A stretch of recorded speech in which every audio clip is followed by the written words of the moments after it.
I guess coming out of hockey and going through this whole journey in your professional career, what have you learned? Like, what advice would you give to people that are just trying to be successful in their careers and business? Is there anything that comes to mind? It's funny. We were talking about Chris Brockman before we got on here. I listened to your podcast with him a few weeks ago, and I just loved his story because it speaks to, he positioned himself and was ready for when an opportunity came his way, right? So and he stuck with it. He plugged away and kept going.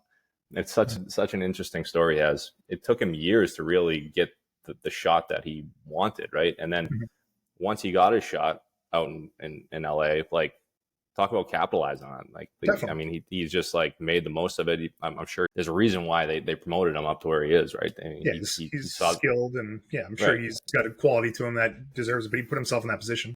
Right. So there's an interesting book. I don't know if you know, it's called Outliers. Absolutely. Malcolm Gladwell. Yep.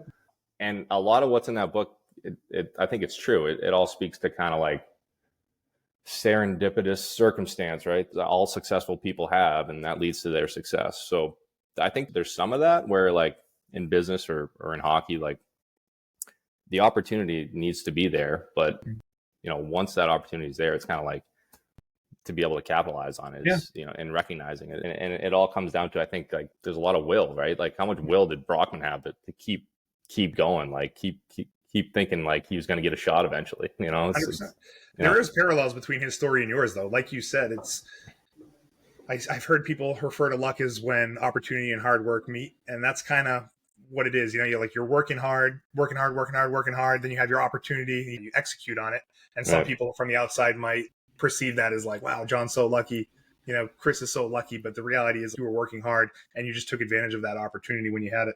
Yeah, I think that's true. It makes a lot of sense. I mean, both of those things do need to happen. I mean, you get the opportunity, but that opportunity never comes unless you're putting yourself in that position and working towards it.